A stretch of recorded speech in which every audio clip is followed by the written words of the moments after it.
Watcher's director Richard Shaw also has done a myriad of radio and TV interviews on topics ranging from the Torah codes to UFOs. On one of those interviews, he spoke with a caller who was in Special Forces in Afghanistan back in 2002. After the show, they talked for a long time, and it became clear that this was one of the men that actually shot and killed the giant. Then later, LA happened to meet another Special Forces soldier who could confirm these stories. Neither of these men wished to reveal their identity.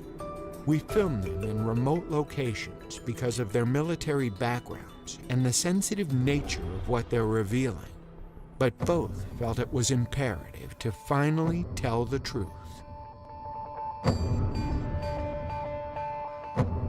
You were in Afghanistan in 2002, and you were called into a very remote section of Afghanistan because a patrol had basically gone missing. Exactly. Okay. Exactly. No Well, villages around nothing. for miles. Right. So very remote. Yeah, very remote. So we flew in. About 4 kilometers. We're hiking to the same area where they were supposed to make one of their checkpoints, one of their rally points. And before we left, there was all kinds of what happened with the ambush. But that was even odd because at the point of ambush, you would call for maybe close air support, something. Okay. There was no calls made, just off the grid. So we're coming down a mountainside, and it was a nice path, goat path. As we bent around this corner, you could see this opening of the cave. There's a cave as we're coming around. And then I see there's a lot of rocks, which is another oddity, and then bone matter. I'm not close enough to identify what kind of bones, but I did see something I knew was a piece of our communications equipment. So instantly, we're thinking ambush, maybe animal, it could be anything. And there was enough room in front of this cave, but it had a sheer drop-off. But there was enough room that we actually got into a decent dispersal in case of ambush. You see something coming out of the cave, and it's moving with a speed and agility that catches you off guard. Everybody. And he comes out.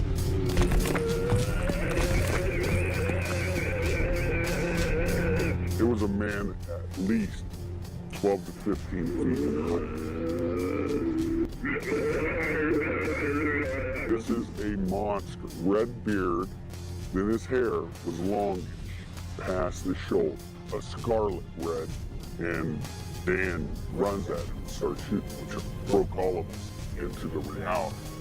Because it was So surreal. now your training is kicking. Oh yeah, Okay. Muscle memory, that complete muscle memory.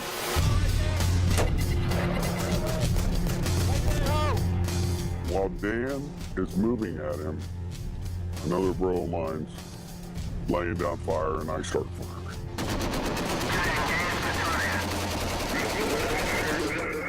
He skewers Dan. He's now got him on this pike. It went through him. And he's still got him. And he's coming after more. We all just clicked in. I don't know what it was, but I remember we're all like, shoot him in the face, shoot him in the face. Our weapons components were in force. We had 308s, and we had Barrett 50s. This is sounding longer than it took. We're talking 30 seconds.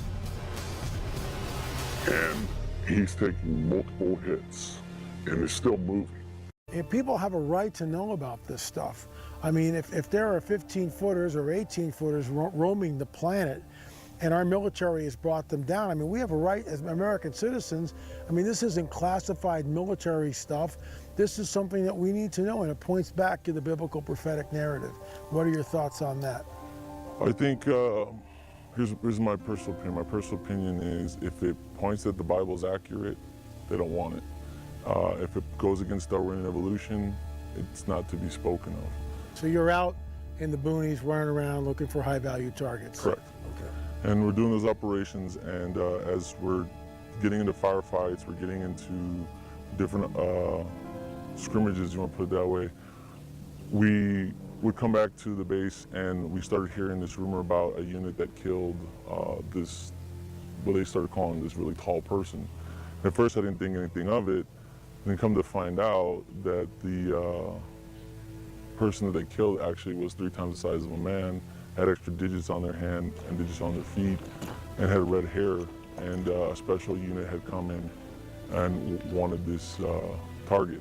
Well, we'd heard that they had killed this thing inside a cave, or the mouth of a cave, and it was common knowledge among the military to hear this. And when you say common knowledge, what do you mean? I mean, how does that work? Years later, to come to find out, when I had returned from Afghanistan and had met other military members that had not been there in the operations with me, if you would bring up the Giant of Kandahar, they knew about it. When you first hear it, you're thinking like, this has got to be a joke, this has got to be a hoax.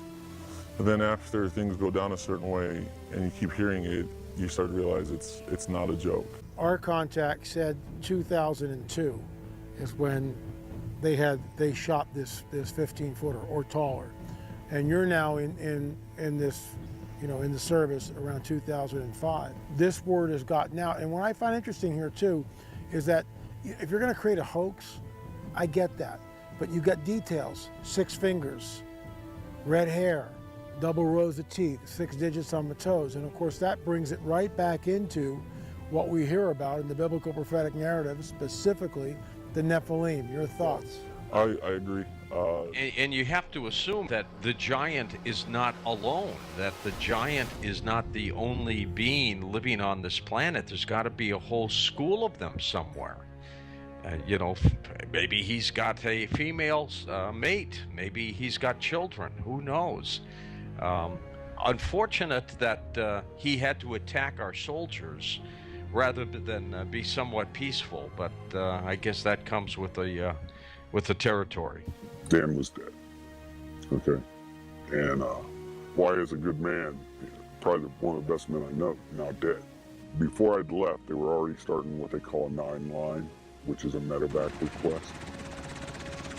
They're sending out a medevac request, then all of a sudden it's not a medevac request. All of a sudden we had a helicopter show up because, like I told you, it was a large precipice and a sheer drop. So the helicopter just came up from the drop. They had dropped netting. And so we got him on there. The thing was too big. We couldn't move it. It smelled worse than a skunk. A corpse that's been around for a while. Once the helicopter came in, dropped its little hook, and off he goes.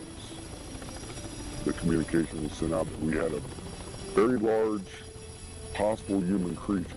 There you are in the hills of Afghanistan.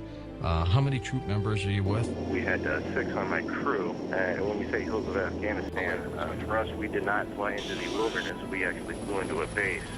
I guess this thing was transloaded out of the mountains by a CH-47. What I could see that it did have the 6 fingers. I remember taking my foot up and placing it up next to its foot, and it was extremely large. We estimated at about 12 feet, give or take. What I can tell you is the weight of the thing. Basically, it was approximately 1,500 pounds when it was getting on the aircraft. Now, if you take away the pallet weight and all the rigging that we had to hold this thing down, we figured it was around 1,100 pounds. Of course we're upset. That's a given, okay? We lost a very good guy. But add to that, you're discussing something that even in our after-action report, they're saying rewrite it. And we had to rewrite it the way they wanted. How many fingers? 6 Six fingers toes. and 6 toes.